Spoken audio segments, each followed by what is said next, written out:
All right. Good morning. Good morning. How y'all doing? Everybody's good? All right. See, I'm gonna get this mic on. Y'all can hear me okay? All right. Awesome. Well, let's give it up for Pastor McCarroll, visionary. So this is awesome. God works so. It's not mysterious. God just does some things, and this connection was someone that we work with. Black Couples Getaway connected us with Brother Minister Wayne, who then brought his event to Charlotte, and then Pastor McCarroll came and connected with my business partner, and God just brings all this stuff together, right? And it's not by accident, it's not by circumstance that we are here, and we are about to have a great time. We're going to learn a lot today. My only regret is that I can't be in Deetra's sessions that she's going to teach. So that's my only regret this morning. And so, but I want to start off this morning, if you can, if you don't mind, with the word 2 Kings chapter 4. And I'm going to read verses 1 through 7. 2 Kings 4, verses 1 through 7. And I'll be reading from the New King James Version. And that reads, "A certain woman of the wives of the sons of the prophets cried out to Elijah, saying, 'Your servant, my husband, is dead. And you know your servant feared the Lord, and the creditor is coming to take my two sons to be his slave.' So Elijah said to her, 'What shall I do for you? Tell me, what do you have in the house?' And she said, 'Your maidservant has nothing in the house but a jar of oil.' Then he said, 'Go borrow vessels from everywhere, from all your neighbors, empty vessels. Do not gather just a few. And when you've come in, you shall shut the door behind you and your sons, and then pour into the vessels, set aside the full ones.' So she went from him, shut the door behind her and her sons, who brought the vessels to her, and she poured it out. Now it came to pass, when the vessels were full, she said to her son, 'Bring me another vessel.' And he said to her, 'There's not another vessel.' So the oil ceased. Then she came and told the man of God, and he said, 'Go sell the oil, pay your debt, and you and your sons live off the rest.'" Now, I love this passage because this particular passage tells us so much about financial education in this one package, in this one passage. And a lot of what you're going to learn today can be drawn right out of here. And so I just want to make a couple points about this as we're getting started. First of all, we have her husband, right? And here's the thing that it says about her husband. He says, he served and feared the Lord. And can we be real about something this morning? There's a whole lot of people in the church that dress up, wig up, extension, nails, shoes. They look like they're doing well, but really they're barely making it, right? Or they have so much debt, they have all these things. So we like to look like we're making it, but really deep down we have some things that we need to get taken care of, right? There's some things that keeps our pillows stained with tears at night. And so her husband, even though he was in the church and serving God, he still had to deal with these financial issues, right? And so it said that he had all of this debt. She said he's dead now. Now the other thing that we have to see here in this particular, just with her husband, is that he did not prepare his family for his death. And she didn't have a GoFundMe. She couldn't go to a GoFundMe to get money to pay for the funeral or to survive or pay her debts. And so one of the lessons that we need to understand from it is that we need to be prepared for when our time comes. One of my favorite scenes from the Black Panther movie is when he went to the ancestry, and he talked to his dad, and his dad told him this. He said, a man who does not prepare his family for his death has failed as a father. So that's one of the issues that we have to get together. And the other, obviously, is the debt. Because the word says that the borrower, right, is slave to the lender. And so here's a situation where we are looking at a generational curse. He's got this debt, dies, and now the only thing that he leaves is debt. Okay? Now, I've been saved all my life, right? But y'all remember Papa was a Rolling Stone? Wherever he laid his hat was, and when he died, all he left us was we got to change that narrative.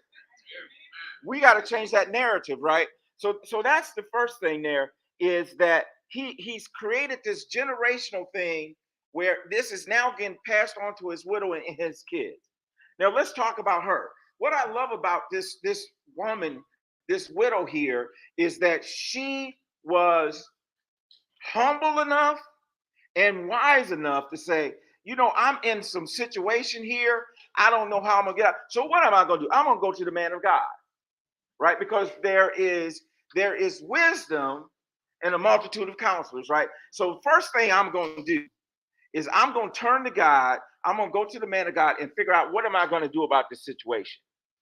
So she's willing to be transparent enough to say, this is my situation. And if we're going to get a lot out of the sessions today, you're going to have to be transparent enough and trust your brothers and sisters that they won't put your business out in the street. Right? There's a certain limit now. I know, okay. But we got to be transparent enough to say, here's my question. Here's what I need to know. You don't have to divulge your personal situation. You can say, a friend of mine, somebody I know. You can do it that way if you want to. But ask your questions. Get the most out of these sessions that you possibly can today. And so here's the other part. He asked her this. He says, what do you have in the house? And I want you to see her language here. She said, your maidservant has nothing but a jar of oil. What I want to tell you today is that you got everything in your house you need to survive. You got everything in your house that you need to thrive. You have it already. God has already placed it in your house. And I'm not talking about just your physical house. I'm talking about your spiritual house. You got everything that you need to have everything. He said, I will give you the desires of your heart. You have everything you need. You have everything you need. But what we have to do today, and what this is about today, is putting you on a trajectory to learn how to use what you already have. Because let me tell you something about us, all right? Us folks, right? My cousins. We know how to get money. We know how to get our hustle on, right? We know how to get money. The problem many times is we don't know what to do with the money when we get it. All right, how much money has passed through our hands, and we look back and say, where did that money go? Right? So we know how to get money. We got everything that we need. All right. Now, what's interesting is there's a couple things that I think is very interesting about this passage. Is that she followed the instructions, right? So she went to the man of God, and he said, do this. And what did she do? She did it. So often we have gotten great counsel, but we've failed to follow through on that counsel. And so what she did is she followed through on the counsel, and she went and she borrowed the vessels and all these type of things. And then, so she went, she did it. They got all the vessels, and he put her inside the room, and she started pouring the oil, right?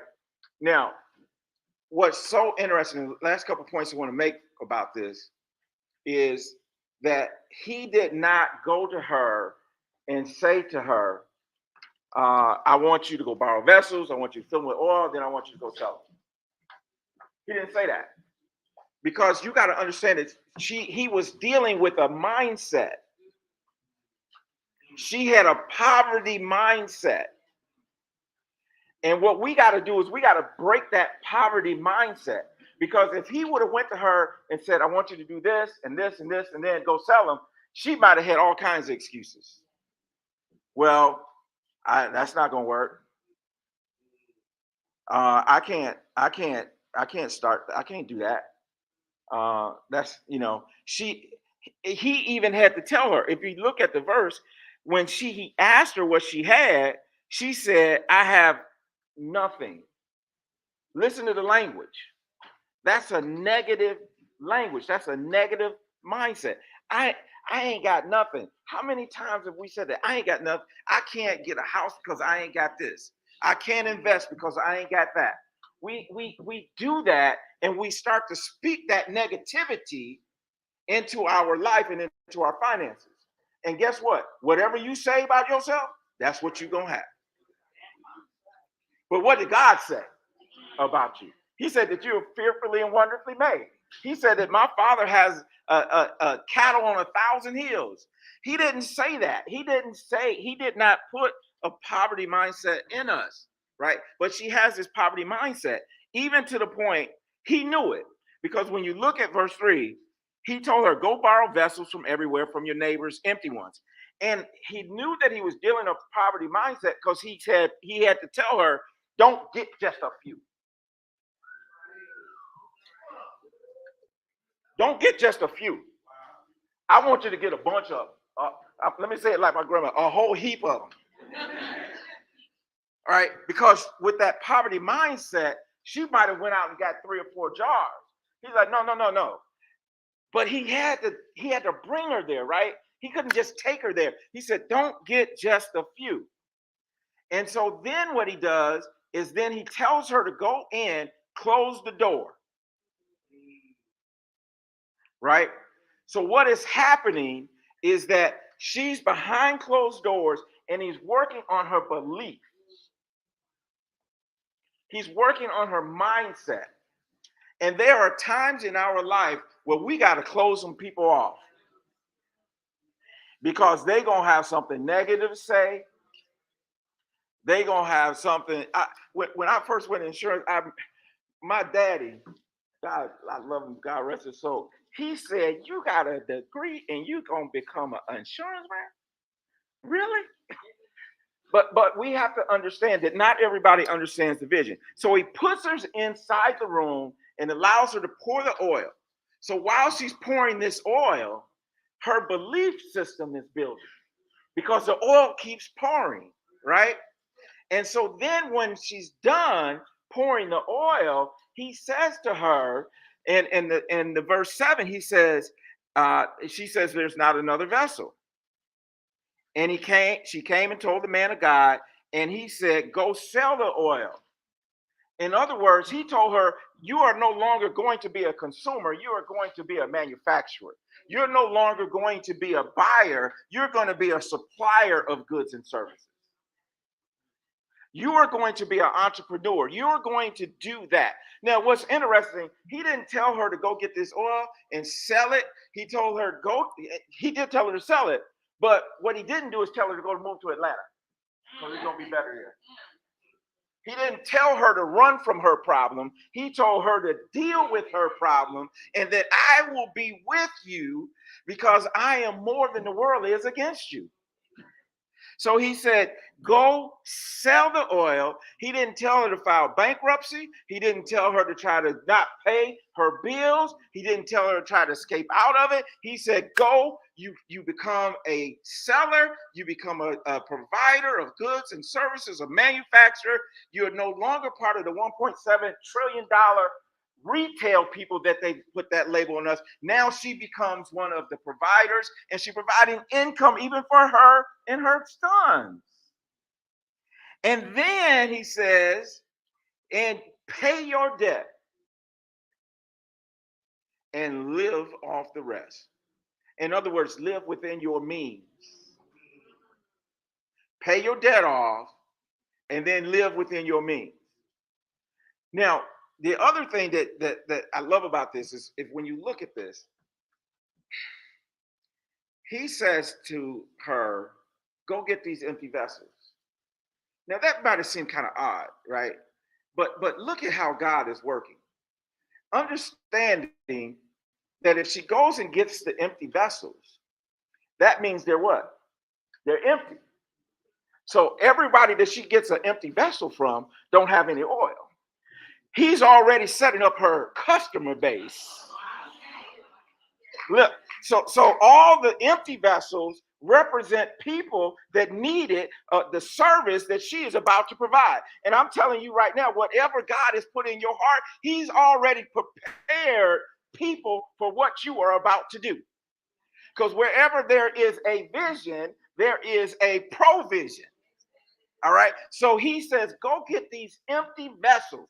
Every one of these empty vessels represented a need in the marketplace. And now, can you imagine? Can you imagine this? Imagine these boys come by and they want these empty jars, and they probably, yeah, go and take it. What these kids want these jars for? I mean, go and take it. The oil gone anyway. I ain't got no oil. Can't make my cornbread, catfish. Can't do none of that. Go and take the jar. Go and take the jar.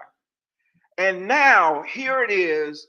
I don't know how long. We don't know how long she had to work on that mindset. But then he sends her to the marketplace. And you walking through the marketplace, you need to buy some oil. And you pick up the oil to buy this oil. It's like, ain't this my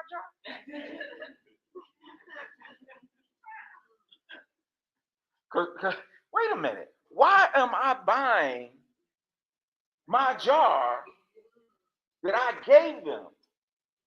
And so often we're giving away our wealth, right? We're giving away our storehouse just for somebody else to profit off of us. And that's exactly what happened. And so we want to be on the widow side of that. And now what has happened is she has broken the generational curse of debt that was left by her husband. No, and he didn't intend to do it. I don't think he was malicious, but he just didn't know. And now she knows.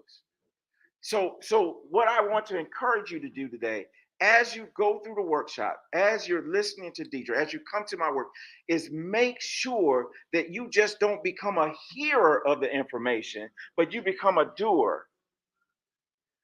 Because we have heard this, right? We've heard that knowledge is power. I don't agree. Knowledge is potential power. It's the use of the knowledge that is the powerful part.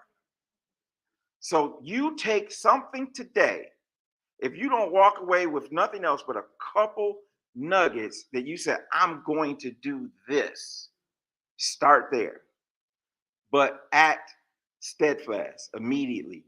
Put it into action. Don't spend the next couple hours here and just walk away with having some great information and not put it into action. So can we agree upon that? All right. If you agree upon that, say amen. Amen. Let me hear you again. Amen. Pastor, I think we're ready.